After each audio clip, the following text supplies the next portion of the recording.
Hello दोस्तों, स्वागत है आपका बीए एजुकेशन चैनल पर। आशा करता हूँ आप सभी अच्छे होंगे और अच्छे से पढ़ाई कर रहे होंगे। तो आज हम आपको लेकर आए हैं बीए फर्स्ट सेमेस्टर ज्योग्राफी महासंग्राम वीडियो का दूसरा पार्ट है ये। तो आपने वीडियो देख ली होगी अच्छे से। तो हम आपको हमने ये प्रश्न करा दिए थे आपको। ये और भी बहुत सारे क्वेश्चन कराए थे हमने। तो आज दूसरा पार्ट लेकर आते हैं इस वीडियो को, महासंग्राम। हाँ, तो देखते हैं फिर। आइए क्वेश्चन की तरफ देखते हैं किस प्रकार क्वेश्चन पूछते हैं। अगर आपने दूसरी वीडियो, ये फर्स्ट वीडियो ना देखी हो तो मैं उस वीडियो की लिंक डिस्क्रिप्शन में डाल दूँगा, उसे जाकर देखें आप। बहुत ही हेल्पफुल वीडियो रहेगी वो आपके लिए, अगर आप ध्यान से पढ़ें तो आइए देखते हैं फिर क्वेश्चन की तरफ। हमने ये प्रश्न सॉल्व करा दिए थे सब। तो वीडियो का दूसरा पार्ट है ये। तो देखते हैं क्वेश्चन किस तरह से। प्रतिचक्रवात किसे कहते हैं? प्रतिचक्रवात, तो आप इस तरह से लिख सकते हैं। प्रतिचक्रवात की प्राकृतिक तथा विशेषताएं चक्रवात के पूर्णतः विपरीत होती हैं। इसके केंद्र में उच्च वायुदाब का केंद्र होता है, जबकि परिधि की ओर निम्न वायुदाब पाया जाता है। इसके कारण हवाएं केंद्र से परिधि की ओर प्रभावित होती हैं।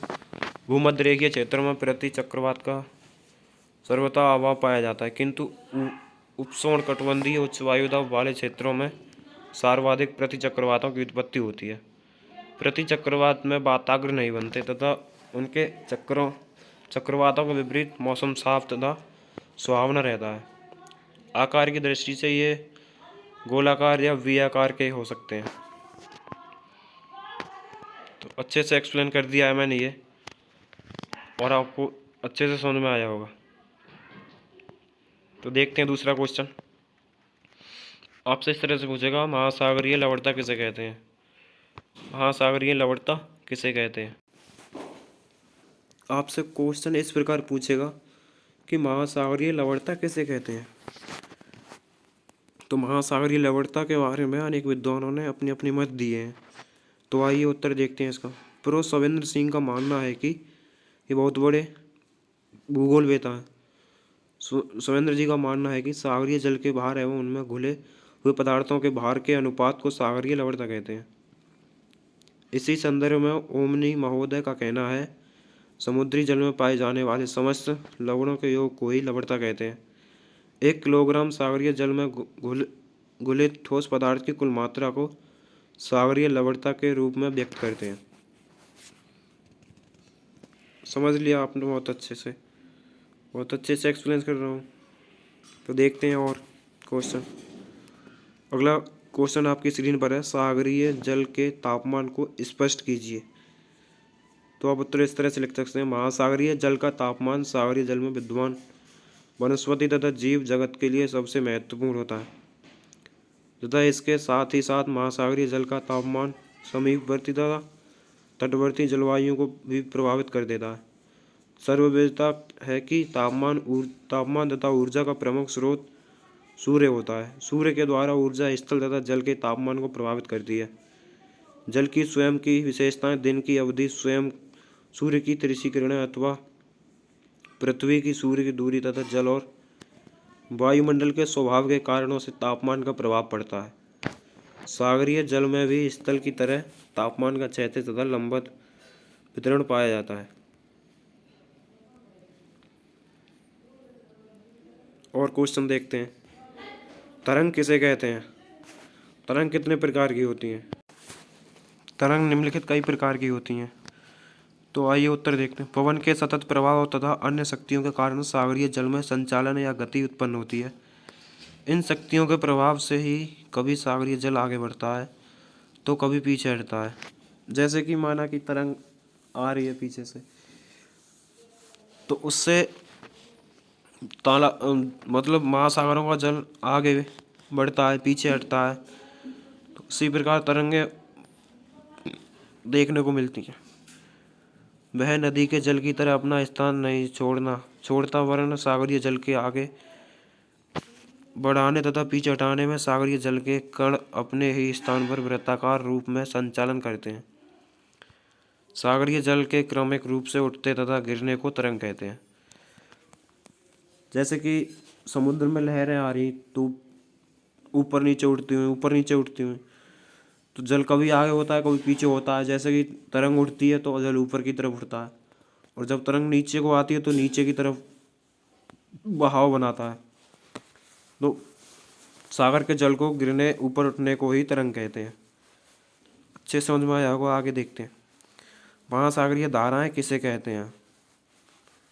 महासागरीय धाराओं के बारे में लिखिए। क्वेश्चन में इस प्रकार लिखेंगे, देखने को मिलेगा आपको।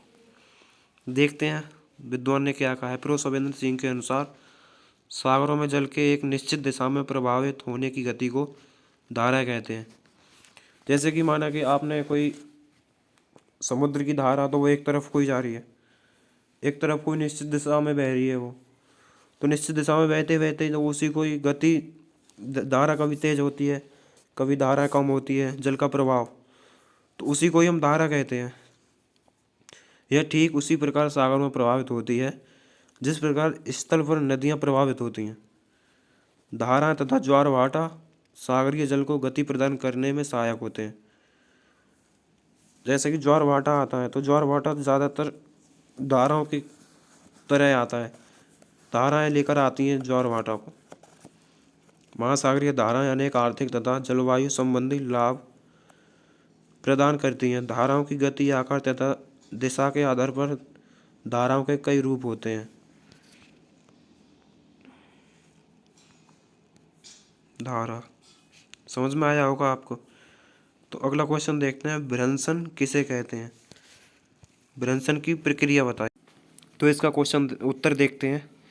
जब एक स्थान पर संकुचन और दूसरे स्थान पर तनाव होता है तो खिंचाव अति तीव्र होने के परिणाम स्वरूप भूपृष्ठ की चट्टानें मुड़ने के अतिरिक्त टूट भी जाती हैं। इस प्रकार खिंचाव के कारण वलय निर्मित होता है तथा तनाव से दरारें अथवा संधि बन जाती हैं। कठोर चट्टान के वलय के तल को भ्रंश कहते हैं। जैसे कि चट्टानें होती हैं बड़ी बड़ी भ्रंश चट्टानें, जैसी कि और भी चट्टान है, सामान्य भ्रंश, व्यतक्रंश भ्रंश, समानांतर भ्रंश, सोपानी भ्रंश आदि भ्रंश हैं। तो जैसे कि बड़ी बड़ी चट्टानें होती हैं उनमें टकराव होता है आपस में, तो जब टकराव होता है, खिंचाव होता है, तो उनके खिंचाव तनाव से उनमें भ्रंश पड़ जाती हैं, दरारें बन जाती हैं, उनमें जल संधि बन जाती हैं, बड़ी बड़ी दरारें हो जाती हैं उनमें, तो उनमें से जल संधि बन जाती हैं। और क्वेश्चन देखते हैं, अगला क्वेश्चन, अपवाह प्रतिरूप क्या है? किसी भी प्रदेश या क्षेत्र में अपवाह तंत्र के ज्यामितीय आकार तथा सरिताओं की स्थानिक व्यवस्था को अपवाह प्रतिरूप कहते हैं। किसी भी प्रदेश की सरिताओं की अवस्थित संख्या तथा प्रवाह दिशा उस प्रदेश के धातीय ढाल, संरचनात्मक नियंत्रण, शैलों की विशेषताओं, विवर्तनिक कारकों तथा हलचलों, जलवायु संबंधी दशाओं, वनस्पति संबंधी विशेषताओं आदि पर निर्भर करती हैं।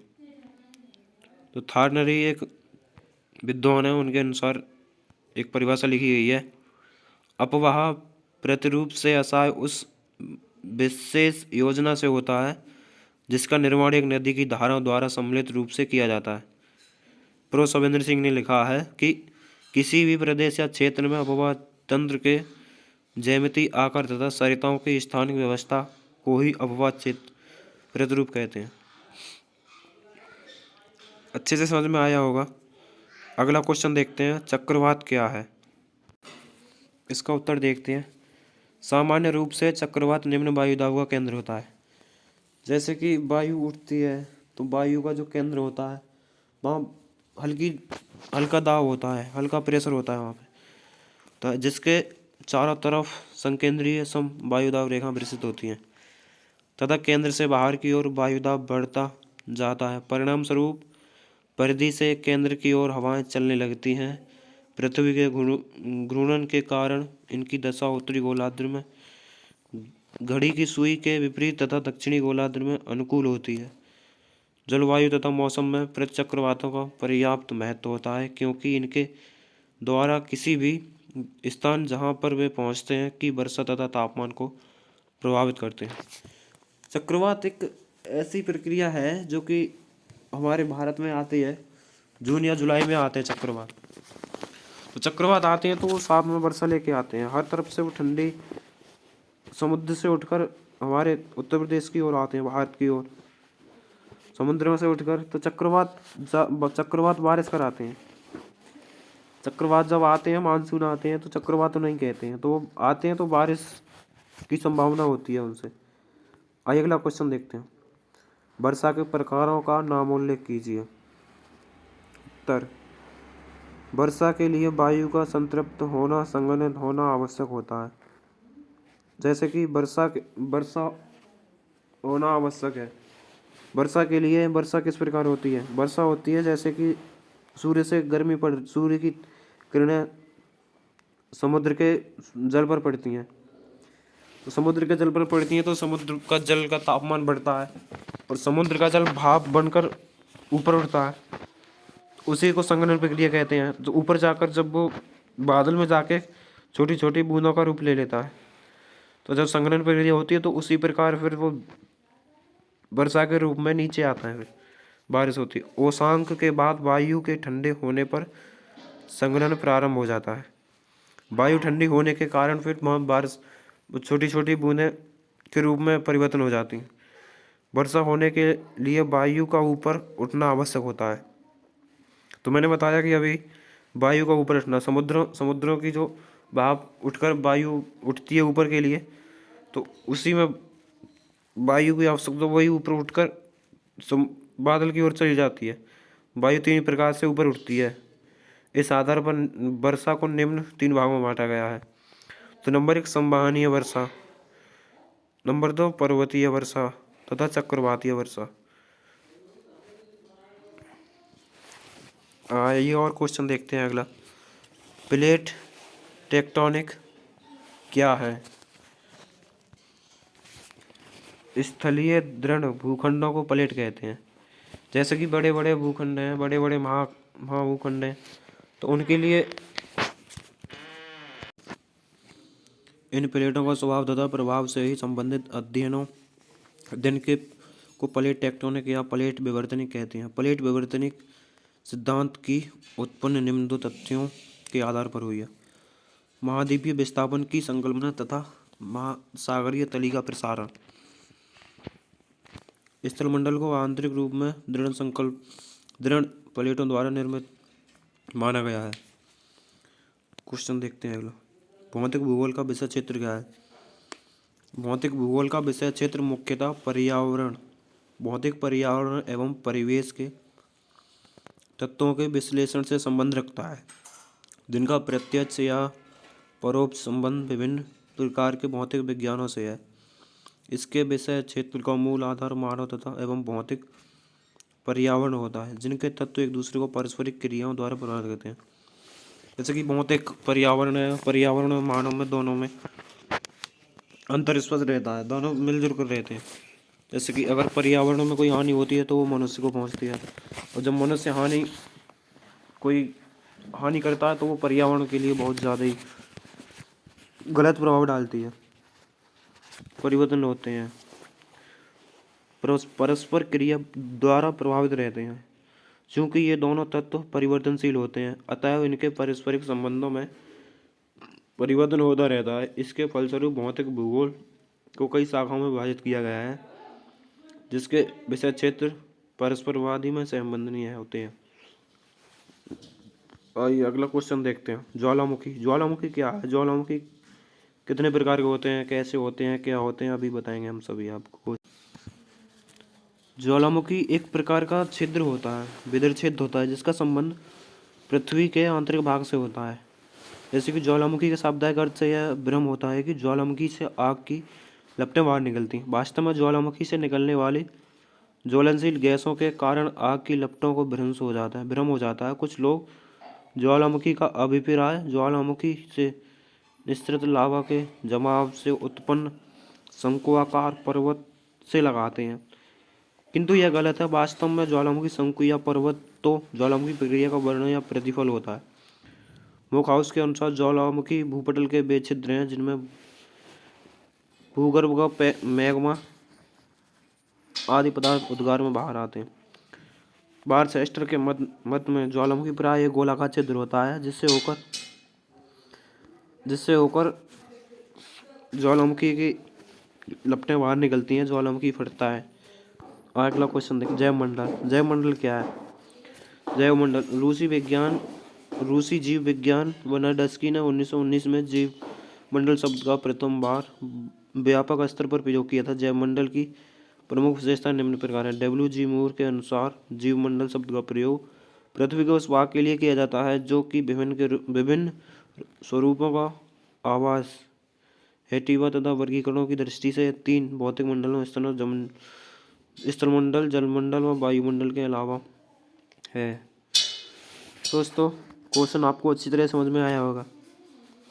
और भी बहुत सारे क्वेश्चन है, देखो ये हम आपको क्वेश्चन एक्सप्लेन कराएंगे। तो आपको अगर वीडियो अच्छी लगे तो शेयर करना, लाइक करना, चैनल को सब्सक्राइब करना ना भूलें, क्योंकि हम मेहनत करते हैं इतनी और आप थोड़ा आपके एक सब्सक्राइब होने से कोई घट तो नहीं जाता। आप कर दोगे तो क्या है, आपको कंटेंट भी मिल रहा है इस पर। तो आप थोड़ा ध्यान रखा करो, चैनल को सब्सक्राइब कर लिया करो, अपने दोस्तों में शेयर कर दिया करो।